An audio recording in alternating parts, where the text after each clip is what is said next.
Kita akan bersatu dalam doa. Bapa kami di dalam surga, kami mengucap syukur Tuhan buat kesempatan pagi hari ini dan buat setiap berkat-Mu dalam pembaringan kami hingga kami boleh bangun kembali dengan kekuatan kesehatan yang baru. Dan saat ini kami akan belajar kebenaran firman-Mu sebelum kami menyanyikan doa-doa kami. Mari Bapa Tuhan, urapi hamba-Mu dan mampukan setiap kami untuk bisa belajar bersama-sama dan menerima kebenaran firman-Mu ini dan akan menjadi dasar dalam setiap kehidupan kami. Terima kasih Bapa, kami serahkan pembelajaran firman-Mu ke dalam tangan kuasa-Mu. Hanya di dalam nama Tuhan Yesus Kristus kami berdoa dan mengucap syukur. Amin. Baik, salam Bapak Ibu dan saudara Tuhan. Puji Tuhan pada pagi hari ini kembali kita bersama-sama bersekutu. Kita akan berdoa bersama-sama, namun sebelumnya kita akan belajar firman Tuhan untuk kita bisa terus kuat di dalam Tuhan, di dalam persekutuan kita dengan Allah. Dan pada pagi ini kita akan belajar bahwa bersukacita dalam berdoa. Ya. Bapak Ibu sudah kasih Tuhan, orang yang berdoa tentunya senantiasa bersukacita. Ya, tidak ada dan saya yakin tidak ada dan tidak pernah terjadi dalam kehidupan kita sebagai orang-orang percaya. Kita kecewa ketika kita berdoa. Nah, kecuali kita mendoakan orang yang jelek-jelek itu terjadi, pasti kita akan kecewa. Tetapi kita tentunya berdoa selalu dengan hal yang baik yang berkenan di hadapan Allah. Pada pagi hari ini kita akan bersama-sama belajar kebenaran firman Tuhan, diambil dari kitab Matius pasal yang ke-6, ayat yang ke-5 sampai dengan ayat yang ke-7. Matius pasal yang ke-6, ayat yang ke-5 sampai yang ke-7. Ini sudah firman yang familiar dalam kehidupan kita. Saya akan bacakan buat kita semuanya. Dan apabila kamu berdoa, janganlah berdoa seperti orang munafik. Mereka suka mengucapkan doanya dengan berdiri di dalam rumah-rumah ibadat dan pada tikungan-tikungan jalan raya, supaya mereka dilihat orang. Aku berkata kepadamu, sesungguhnya mereka sudah mendapat upahnya. Tetapi jika engkau berdoa, masuklah ke dalam kamarmu, tutuplah pintu dan berdoalah kepada Bapamu yang ada di tempat yang tersembunyi. Maka Bapamu yang melihat yang tersembunyi akan membalasnya kepadamu. Lagi pula dalam doamu itu janganlah kamu bertele-tele seperti kebiasaan orang-orang yang tidak mengenal Allah. Mereka menyangka bahwa mereka karena banyaknya kata-kata doanya akan dikabulkan. Nah, Bapak Ibu dan saudara kasih Tuhan, pada pagi ini kita belajar tentang berdoa. Ada dua hal yang berbeda yang terjadi di Matius 6 ayat yang ke-5 sampai 8 ini. Ini ada doa-doa orang Farisi, ya, yang bisa dikatakan orang-orang yang munafik. Nah, tentunya kita sudah mengetahui bahwa ciri-ciri orang kafir, orang munafik atau orang-orang Farisi yang membacakan doa itu adalah mereka selalu menampilkan atau memperlihatkan hal-hal yang berbeda dengan apa yang dirasakan. Jadi mereka menunjukkan sesuatu yang berbeda, tetapi sebenarnya di dalam hatinya itu berbeda sekali dengan apa yang dikeluarkan. Kemudian menampilkan emosi yang sangat dalam, tetapi sebenarnya tidak sungguh-sungguh dia rasakan. Ini ciri-ciri orang yang kafir, yang munafik ya. Kemudian mereka selalu mencari perhatian atau pujian orang lain, supaya mereka dilihat arti berdoa, supaya mereka dilihat bahwa mereka berdoa dengan sungguh-sungguh. Kemudian mereka sok rohani, sok suci. Ya. Kalau kita lihat perumpamaan Tuhan Yesus yang disampaikan oleh Tuhan Yesus di dalam Injil Lukas pasal yang ke-18 di ayat 10 dan 12 itu ada satu perbedaan, yaitu berdoa-doa orang-orang Farisi dengan pemungut cukai ya. Orang-orang Farisi itu berdoa, saya bersyukur karena saya tidak berbuat dosa, saya bersyukur karena saya tidak seperti orang pemungut cukai itu. Tetapi apa yang disampaikan doa oleh pemungut cukai itu, dia di situ tercatat tidak bisa menengadah ke atas ya. Dia memukul-mukul dadanya, dia mengatakan bahwa saya tidak layak di hadapan Tuhan. Nah, ini ada hal yang berbeda yang memang ditemui di sini, bahwa kehidupan orang-orang yang munafik itu selalu ada banyak sebuah kepalsuan ya. Jadi mereka merasa kalau doanya itu bagus, doanya itu dengan sungguh-sungguh dilihat orang, mereka meyakini bahwa doa mereka akan diterima oleh Tuhan. Nah, tadi dikatakan bahwa ketika tidak berdoa seperti itu pun Tuhan sudah apa mengerti ya, mengerti dan mereka akan mendapatkan upahnya. Nah, doa itu kan kalau orang-orang kafir seperti ini, ada orang-orang yang tidak mengenal Tuhan itu ketika berdoa dengan kepada dewa-dewa mereka itu seperti membacakan mantra ya, membacakan mantra.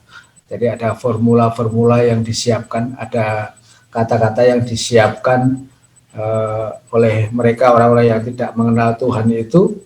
Jadi mereka mengucapkan mantra. Nah, saya dulu pernah berdoa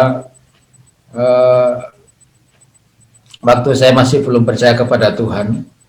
Jadi di kami itu ada doa-doa dan bahkan saya tidak mengerti artinya. Saya tidak mengerti artinya.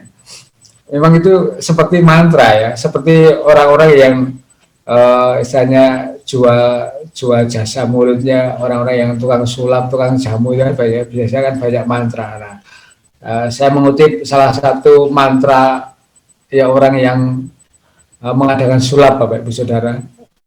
Mantranya itu seperti ini. Iki donga nyulap lakune adus bareng metune srengse sawise adus nuli manteng srengenge. Kemudian manik gumilir cahya gumilang sangat teyap ireng aran kang ningali sajroning soco. Compiang nogo marucut arane banyune moto siro lungo. Nah, ini orang-orang yang main sulap. Jadi ketika sesuatu dipegang berubah jadi benda yang menarik. Sebenarnya mata orang-orang yang melihat itu sudah dihipnotis ya, dihipnotis. Nah, orang-orang yang munafik ketika mereka membacakan doa tadi sudah dikatakan bahwa ketika kita berdoa jangan seperti orang munafik ya. Mereka berdoa di tikungan-tikungan jalan, mau berteriak supaya dilihat orang. Nah, tetapi yang baik yang bisa kita terapkan dalam kehidupan kita lihat di ayat yang ke-6 ya. Tetapi jika engkau berdoa, masuklah ke dalam kamarmu, tutuplah pintu dan berdoalah kepada Bapamu yang ada di tempat tersembunyi, maka Bapamu yang melihat yang tersembunyi akan membalasnya kepadamu. Di sini dikatakan masuk kamar dan tutup pintu. Nah, bukan berarti kita tidak boleh berdoa di tempat yang umum ya Bapak Ibu Saudara. Kita kalau di gereja ya kita berdoa dilihat orang, banyak dilihat jemaat. Nah, maksudnya di sini adalah bahwa ketika kita berdoa kepada Tuhan, kita berdoa dengan sebuah ketulusan, keikhlasan kita berdoa. Kemudian kita bergantung sepenuhnya kepada Tuhan. Jadi tidak ada motivasi yang lain selain kita berdoa yaitu untuk memuliakan nama Tuhan. Kemudian doa itu kita menyatakan sebuah kerinduan dan tentunya doa kita itu hanya untuk kemuliaan Tuhan, untuk menyatakan kemuliaan Allah di dalam kehidupan kita. Istilahnya jangan sampai kita berdoa, kita mencatat doa-doa kita, kemudian kita mendikte Tuhan. Ini Tuhan mauku seperti ini, saya mau ini. Saya percaya walaupun saya meyakini, saya percaya akan diberikan, tetapi ini adalah berdosa di hadapan Tuhan karena kita mendikte Tuhan. Kita seolah-olah minta segala sesuatu itu supaya dicukupkan oleh Tuhan, supaya doa-doa itu dikabulkan oleh Tuhan. Ya tidak salah memang ketika kita punya harapan supaya doa-doa itu dijawab oleh Tuhan. Tetapi doa kita sengaja doa yang betul-betul memuliakan nama Tuhan. Saya pernah terjadi dalam kehidupan kita. Saya secara pribadi dulu pernah silakan bermitra dengan orang, kemudian banyak orang-orang yang mitra saya itu misalnya mengalami kerugian yang banyak. Ketika ada salah satu saudaranya ketemu dengan saya, Pak, kakak saya itu sekarang celaka. Bapak apakah mendoakan kakak saya itu yang jelek-jelek ya? Nah, adik itu berkata seperti itu. Oh tidak, kalau saya mendoakan orang itu doa saya selalu baik. Kenapa? Kalau doa saya itu tidak nyampe kepada orangnya itu akan kembali kepada saya. Nah, saya doakan yang baik-baik. Jadi ketika saya ketemu orang ya saya doakan, saya berkata doa saya selalu baik Pak, jadi saya tidak pernah mendoakan supaya orang celaka. Nah, memang dulu saya pernah berkata-kata sampai pernah keceplosan, tapi ya sudah lama sekali saking emosinya ketika kehilangan sesuatu ya saya sempat berkata wis muka-muka sing nyolong ini wetenge bledos ya. Nah, itu sebenarnya kan tidak boleh sebenarnya, tapi ya kita doakan. Nah, akhirnya kita belajar. Nah, dari situ pun kita bisa belajar bahwa ketika kita berdoa, tentunya hal-hal yang baik yang kita doakan, hal-hal yang berkenan di hadapan Tuhan. Tadi sudah saya sampaikan bahwa jangan sampai doa kita itu mendikte Tuhan, jangan sampai doa kita supaya dipuji orang. Nah, kalau kita berdoa supaya kita dapat pujian dari orang, sebenarnya itu adalah hal yang sia-sia, hal yang tidak berkenan di hadapan Tuhan. Karena saya percaya bahwa kemuliaan Tuhan itu tidak akan dinyatakan dalam kehidupan kita sebagai orang-orang percaya ketika kita masih berdoa supaya mendapatkan pujian ataupun apa ya istilahnya orang bisa melihat kita, oh orang ini doanya bagus sekali ya, orangnya bagus sekali. Ya, kemarin ketika kami bertemu dengan tim, kami mau makan, setelah doa selesai itu saya tertawa Bapak Ibu. Salah satu teman kita itu berdoa, kan kita mau makan, doanya sangat singkat. Tuhan Yesus kami mau makan, amin. Oh singkat sekali ya, singkat sekali. Saya itu habis doa itu mau makan ketawa terus. Ini Pak Pendeta kok doanya gitu. Mungkin karena saking laparnya jadi. Tuhan Yesus kami mau makan, amin gitu aja. Sudah, katanya sudah berdoa. Nah tujuan doa kita adalah yaitu tadi untuk menyatakan kemuliaan Allah di dalam kehidupan kita. Nah ini supaya kehendak Tuhan itu dinyatakan dalam kehidupan kita. Saya percaya kalau kita terlalu giat dalam berdoa, doa-doa kita berkenan di hadapan Tuhan, tentunya berkat itu akan kita terima dalam kehidupan kita, yaitu sukacita senantiasa ketika kita berdoa, yaitu dengan motivasi yang benar di hadapan Tuhan. Jangan seperti orang munafik untuk mendapatkan pujian dari orang lain, tetapi kita berdoa dengan sungguh-sungguh, yaitu untuk menyatakan kehendak Tuhan dalam kehidupan kita. Dan tentunya hal ini akan selalu terjadi dalam kehidupan kita sebagai orang-orang percaya. Mari kita akan terus giatkan dalam kehidupan kita.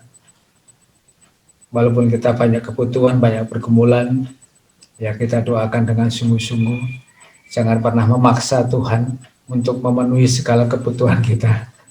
Jadi ya apa yang menjadi kehendak Tuhan saja. Ya kita bisa katakan bukan kehendakku Tuhan, tetapi kehendak-Mu lah yang terjadi. Apa yang sudah saya doakan, yang saya minta di dalam nama Tuhan Yesus. Ini, tentunya hal ini akan menjadi satu sukacita kita, dan ini bisa Tuhan nyatakan kemuliaannya di dalam kehidupan kita ketika kita berdoa dengan sungguh-sungguh dan dengan motivasi yang benar di hadapan Tuhan. Nah, biarlah firman Tuhan pada pagi hari ini yang singkat ini memberkati kita untuk kita terus tetap berdoa, dan kita akan bersukacita senantiasa di dalam Tuhan dengan doa-doa yang kita panjatkan kepada Allah. Mari kita bersatu di dalam doa. Bapa kami di dalam surga, kami mengucap syukur Tuhan buat kesempatan pagi hari ini kami boleh belajar firman-Mu, dan sebentar kami akan menaikkan doa-doa kami, kiranya Tuhan akan membuka telinga untuk doa-doa kami, dan kami percaya Tuhan perkenankan kami pada pagi hari ini untuk kami berdoa bersama-sama. Terima kasih Bapa, ampuni setiap dosa dan juga pelanggaran kami. Dalam nama Tuhan Yesus kami berdoa dan mengucap syukur. Amin.